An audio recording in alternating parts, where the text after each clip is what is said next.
And welcome to the mini podcast. Welcome to the mini vodcast. Welcome to the mini broadcast. Boys and girls, welcome to the mini episode of Convincing Idiots. My name's Dean, the Zennial. I'm Brian, Gen X. And I'm Mini Nick. I'm a millennial. So this is our Minisode. You sure are. If you would like to find us on mini social media, you can go to our mini Convincing Idiots link tree, which is the same as a regular link tree.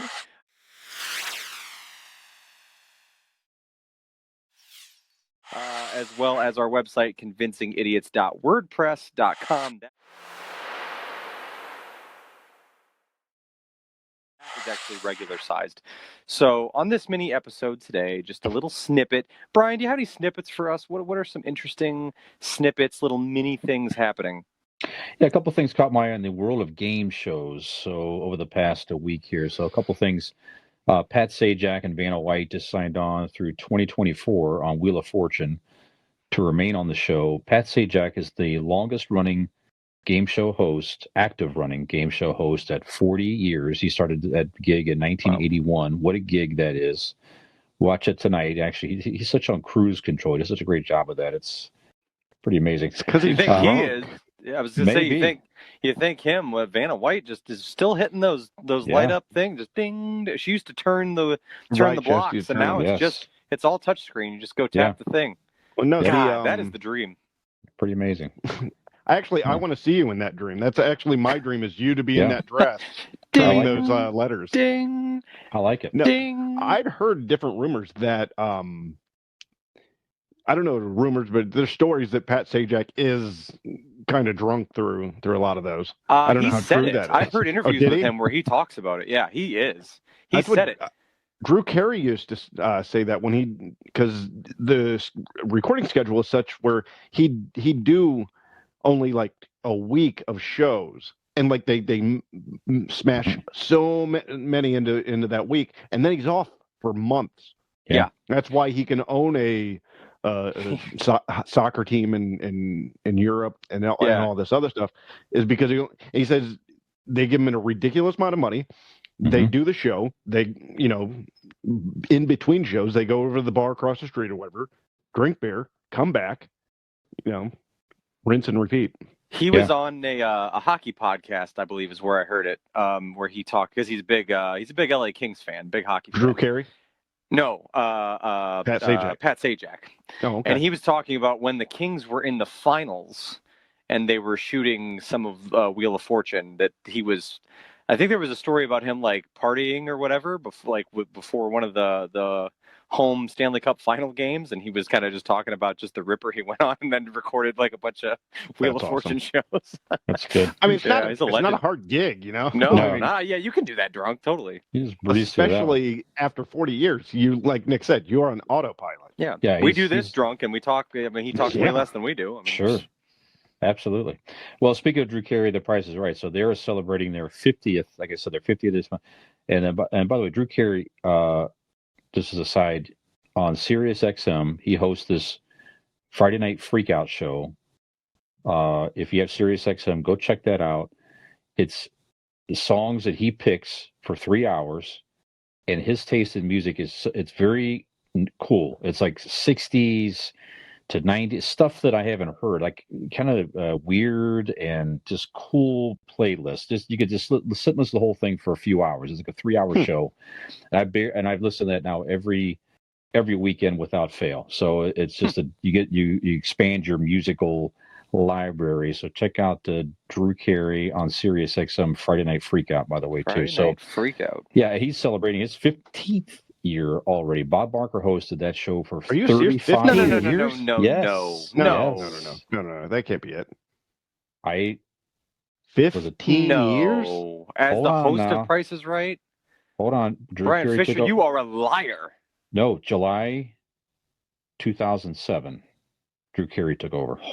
No. Yes. That doesn't seem that long. That doesn't seem to align with like my life recollection of what, like I was 1 year out of high school at that point. There's no way. It was later. It had to have been later than that. I want to give you a quick heads up and reminder. You have a 10-year-old. Yeah. How many years? Yeah, 2007. I thought. See, in my head, he took over around the time my first son was born. Yeah. Or shortly there before. No, it was 50. God damn. I mean, I'll Yeah. believe it because Crazy, Brian's right? never lied to me. So He is the stat man. I mean, He is the if stat he's man. got the fucking stats, it's gotta be. It's pretty amazing. Stat man, stat And- man, And then on Jeopardy, stat man. thank you. So we've had the, thank you. I forgot the ending there. Yeah, I there's always forget it the shows ending. your logo. The millennial. Yeah, yeah. With the big beard spinning in circles. I should be me running with like Nick in a tiny T-shirt running behind me, the graphic like the Batman '60s, the capes flowing, And you guys chasing me as the Joker. Holy I bullet like frame that. glasses, stat man. I like that. We have to film that sometime. So in Jeopardy, we know we had the whole crazy stuff with the host and all that, but a nice story now is there's a current contestant, Matt Amodio. He won again tonight on Jeopardy. He now has won more than $1 million, and he has a 74. This is a couple of days ago, so now he's over 74 game win streak. No, sorry, that was the record. That was Ken Jennings 74. Yeah, that was Ken Jennings. Excuse me. Ken Jennings. Right. So, but he's making a run at the record basically. This guy, he won. Let's see, $48,000 tonight, and he was, well ahead of his other two contestants. It's just one of those guys that just like, he's a Yale University graduate, and he just rattles off all the. It's pretty That's amazing insane. To watch a guy like that. Win $48,000 for fucking trivia. Well, yeah, one night. Yeah, in one night. That's wild. I do good at trivia one night. I win free beer from Ignite Brewery, which is where we're going to be for our 1-year anniversary on October 16th. Be there or be square. Yes, absolutely. Look for a website there and our Facebook page for that stuff there. Anyway, so just some interesting stuff in the world of game shows. So it got me thinking as well, just game shows in general. Are you guys game show fans? What are some of your favorite game shows today? What were some of your favorite game shows growing up? And what is the all-time best game show in your opinion? So, Dean, do you have any thoughts of just any of those topics? Or just some of your favorite game shows, just growing up or even currently, whatever. Any thoughts there? Go ahead.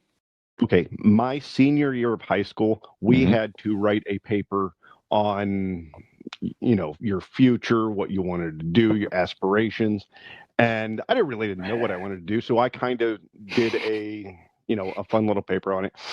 But my two choices in life were to be, I think it was something to do with being Hugh Hefner's best friend, and living at the Playboy Mansion, or hosting The Price is Right after Bob Barker retired. Yes, it's good. What a gig! Yeah. I didn't get to either one. So definitely better to go with the second one. You definitely would have been canceled by now for being the first. Yes, yeah, that's 100%.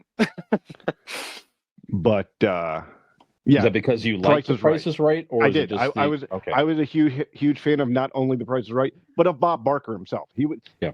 I mean, you see people that old when you're a kid, and it's your grandpa, but he was like a cool old guy. So I have a sticker on and this. Yeah, you see my T-shirt of the same pattern here. So yes, I'm holding it up on the camera if you're watching this on video. So it's a sticker of a cool T-shirt pattern from tpublic.com, but it's a 1970s Price is Right set with Bob Barker classic. This is Bob Barker I knew growing up right there. The 1970s Bob Barker. Oh, you had the black hair, Bob Barker. Yeah. And it's the Creature from the Black Lagoon and Frankenstein's Monster, both overbid on the final round. But it was I'm with you. Bob Barker was fantastic growing up. He was definitely part of my childhood on that show. You know who Bob Barker was to me growing up? Who's that? The kid or the guy who golfs with Happy Gilmore. Happy Gilmore, yeah. Sure. Yeah, that's reasonable. Yeah. So Price is Right though, Dean. So that's just your favorite game show of all time. Why is that? I think the simplicity of it. Other games like Jeopardy, you had to be. I mean, it was fun to watch, but you had to be really smart. Price is Right. It was like it's everyday price. Every things that you see, you could guess it because you've been to the grocery store with your mom, so you could guess what a bag of donuts costs. Yeah. Because those are what you're eyeing the whole time. I know what them bitches cost. That's a fact. I know what that bag of donuts is. Like a bag of donuts.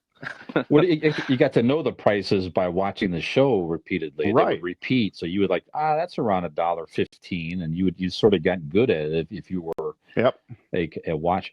And some of the games, how cool were they? Like Plinko, tick, tick, tick, tick, tick. It's fun. I like the yodel, the guy going up the yodeler going up the hill. Yep. So you had to make sure you went up the hill and you got to a certain level, or you not tip over the top of the mountain. Yeah, absolutely. I mean, and as a kid, I don't know about you guys, but how excited you were when they introduced a new game or a game you hadn't seen before. Like, holy shit, this is a new game. Right. It was very exciting. Yeah, the putting. Your mind is blown. No, but I mean, you only watched it during the summer, or if you were sick at school, sick home from school. See that? Yeah, that was a hallmark. That's it right there. Right. So there's that part of a little bit of nostalgia. Yep. Exactly right. That's part of this. Exactly correct. So mom was home, and it was like you said, either sick or in the summertime, and that was a game show. If you were watching it, chances are, at least for me, I was watching it with mom. Right. For one of those two reasons, and it was like a little bonding that we had together, and just like you say, it's just nice. It's definitely Bob Barker is unequivocally definitely my age, and you're into your age a little bit too, Dean. Is definitely part of our childhood on that game show growing up, without a doubt. Even to this day, when I see a picture of Bob Barker, I fake a cough. Sure. Yeah. Yeah, there's a meme out there. It's like, this is part of our childhood, Generation X. It was if you were sick, basically. Here's what everybody had. It was Price is Right, like ginger ale, the Afghan, and the blanket or whatever, saltines, and it was something like that. It was just like that's what you had. It was like brown, orange, and green for some reason or whatever. Oh, yeah. And like the triangle patterns. Yeah. Everybody had one. Yep, 100%. Okay, Nick, some of your favorite game shows or your favorite game show of all time. Any thoughts? Yeah, like what you guys were talking about, the nostalgia. Like I always remember when I'd go to my grandparents' house, which is where I live now, that I purchased from them. But when I would come here for dinner, we'd all sit around, and it was the coolest thing because like they were kind of early to having like a TV, like a little TV mounted to the bottom of like some cabinets in the kitchen, so we would actually sit and like watch TV while we were eating dinner, and it was like super cool. Yep. But definitely like Wheel of Fortune is one that just like it's timeless. It's always interesting. It's always the same thing. A kid can play along with it as long as you can read and spell. Like you can play along with it. So Wheel of Fortune is just a good, like, solid one for me. Jeopardy always came on right afterwards. That's a good one.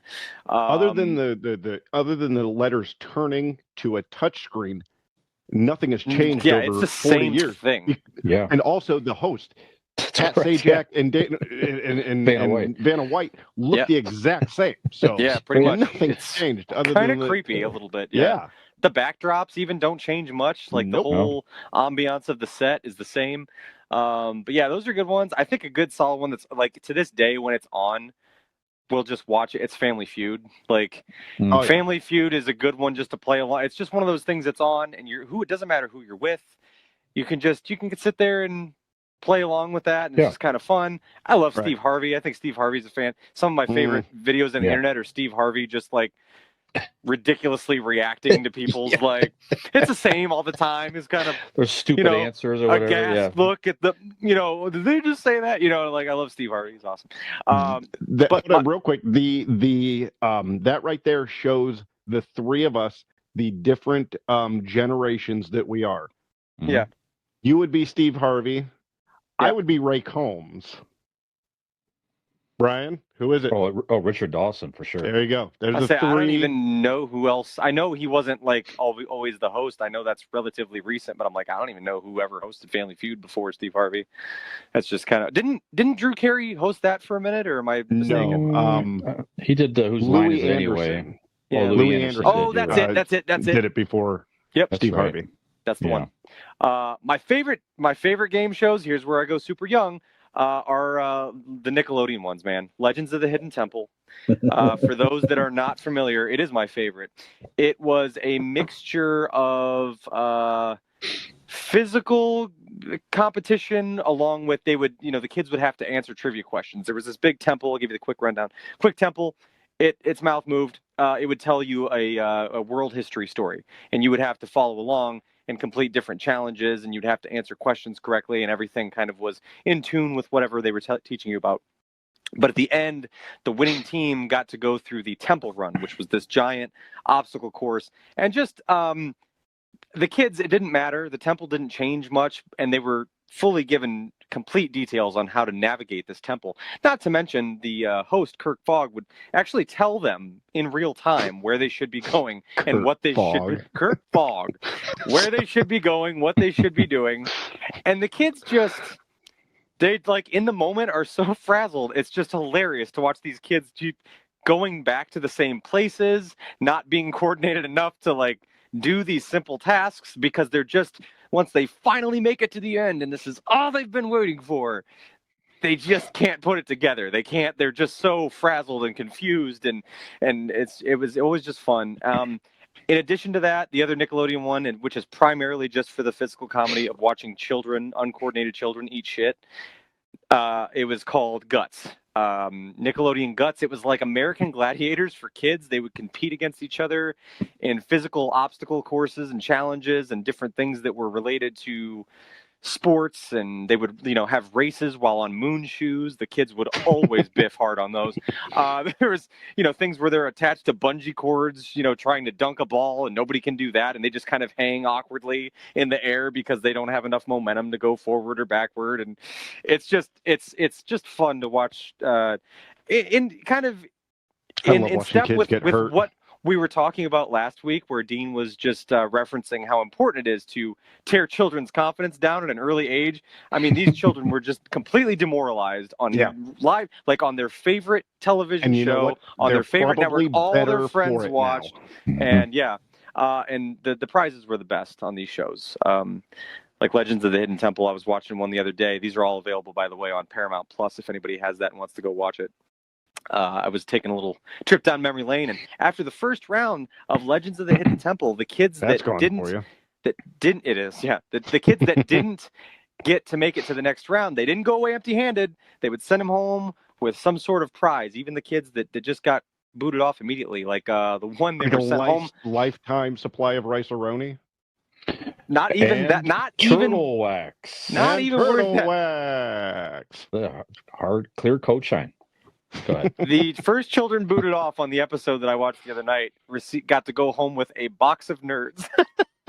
Nerds candy from Wonka Industries or toys or whatever. Get the hell candy. out of here. And who'd have thought? They didn't have to go Nerds. through all that hell. All they had to do was listen to this podcast. That's right. Exactly. Yes. That's right. So, but no, those were some of mine. Those are still my favorites to watch just because of that, I guess, the nostalgic purposes as well. But yeah, man, just watching kids just kind of fail. Were you too young for Double Dare? No, Double Dare was a thing. Yeah, and then they brought it back again Mark later. Summers? Yes, they brought it back with something Summers. It was a girl. Oh, okay. Suzanne Summers? Summer Sanders. Summer Sanders. Chrissy from Three's Company? Nope. Summer Sanders. Yeah, that's right. Summer Sanders was her name. They brought it back, and Double Dare again and all that stuff. Yep. Very good. Yeah, so in my time it was, of course, it was different because you get me growing up as a kid. This is pre-cable. You just had TV, so it's like. Well, that's it. Yeah. Well, this is pre-cable, and game shows. Daytime and evening were definitely very prevalent. So we had a lot of game show varieties. So you already mentioned a couple, the Wheel of Fortune and Price is Right, of course. Some of the other ones that are favorites of mine growing up. Press Your Luck with the whammies. Now they brought that back, which I love. No whammies. Yeah, how they brought that back is the set, the lights is exactly the same as they had back in the day. I love it, and the host is that comedian, the female comedian. She does a great job hosting it. So they bring that back in the summertime now. So and it's the same whammies and all kinds of stuff. It's a lot of fun still. Great job with it. But the Peter Tomarken was the original host back then. He did a great job back in the day. Card Sharks. They kind of tried to bring that back as well. And it was sort of I don't know if it really took off on the summertime reboot. I think I still do it, but the original was very good. Password Plus with Alan Ludden, and then Bert Convey did that. This is early '80s, to where it was a clue game, and you had to try to get your partner to say a word without saying. There's versions of this in board games and things. See, even I today. like $1,000 or Pyramid. Dick Clark on that was terrific. I loved terrific. I was a huge Yeah. fan. But Elizabeth Banks is the new host Press of Your Luck. Press Your Luck. Thank you so much. Yeah. And I wanted to take a step back real quick. Sure. Mark Summers from Double Dare. If you have not seen it, Google Burt Reynolds and him on the Tonight Show getting in a fight, like an actual very fight. Intense. Yeah. Very intense. Mark Summers, one of them threw water on the other's face. I've seen it's that. a That rings a fantastic bell. video. Yeah. What did that start over? Was it somebody said something snide, made a joke, and the other one, like Burt Reynolds, didn't appreciate it? Burt Reynolds was just not he's not in a fucking good mood. There's some twerp on here, and he was not in Ferguson he has no clue who this guy is. Yeah, he was. He doesn't care impressed. that this non-celebrity is poking fun at him. Yeah, he joked about his divorce or something like that. And he's just like, okay, I don't like who are that. you? Yeah, and that was it. The divorce from Lonnie Anderson or something like that. Mark motherfucking Summers. Yeah, that's pretty good. Bitch. And then, sorry, what was the other one I had? I said Password. Wink Martindale was fantastic. He had High Roller and Tic Tac Doe, and I saw that Tom Bergeron is going to come back and do Tic Tac Doe. Tom Bergeron from America's Funniest Videos and Dancing with the Stars and all that. And yeah, anyways. So those are definitely some of my favorites there. Just nice. Again, that was just nice variety entertainment back then, and it's just terrific stuff. So a lot of those shows obviously are still going strong today, where they keep rebooting them. And you know what? And Hollywood Squares. Yes, Hollywood Squares. They had the 1970s one with Paul Lynde. I thought he was just hilarious at the center square, watching those on reruns back in the day. Right. And then they had the very popular 80s version. I think also with Bert Convey hosted that, if I'm not mistaken. Tic Tac Doe in the 80s. You looking that up? Yeah. But they had like Whoopi Goldberg and reoccurring squares throughout the 80s. That was pretty popular back then. Remember Alf being in one of the squares at one time? You're right. Absolutely. That's unequivocal 1980s there, the 80s version of Hollywood Squares. So just fun stuff. So yeah. Oh, no love for the dating shows. Anybody? I always enjoyed. Anybody remember Singled Out on? Was that MTV? Jim Caldwell or V8? MTV in the 80s. Was Hollywood Squares? Jim Caldwell. No, Tic Tac Toe. Oh, Tic Tac Doe. Yeah, that's what it's saying here. But Wink Martindale was the original, I think. Tic Tac Doe. They've had other guys probably come on there. Sorry, so the dating shows, Nick, Singled Out. I don't remember Singled Out. It started Jenny with McCarthy. Jenny McCarthy, and then being I think I think Cameron or what's her Carmen Electra. Carmen Electra took over after replaced her. Yeah, but what? It's the guy who does the nerd podcast. What was his name? Comedian. I don't know the guy's name. I can see his face. He had dark hair and kind of like just that kind of like 90s douche vibe. Nerdist podcast. What's his name? Oh, I know you're talking about. Yeah, he does the Talking Dead and a few things. I know the guy you're talking about. By the way, John Davidson was the host of the 80s Hollywood Squares. That's right. John Davidson, yes. Chris Hardwick. Chris Hardwick's the Nerdist guy. Yes, okay. That's right, the Nerdist guy. Yeah. Yeah, I Love Connection was terrific with Chuck Woolery in the 80s. 2 and 2? Way back in 2 and 2. Yeah. 2 and 2. And then some of those stories were just crazy, nuts, ridiculous with that. And just, yeah. I just laugh thinking of those with people, the total 80s attire and everything else. So that's a pretty good show. And Chuck Woolery is another icon in the game show world, by the way. Just fantastic. Absolutely. Yeah. So, okay. So some good memories on game shows. And last question. Best game show host all time. Dean? Oh, Bob Barker. Yeah. Nick?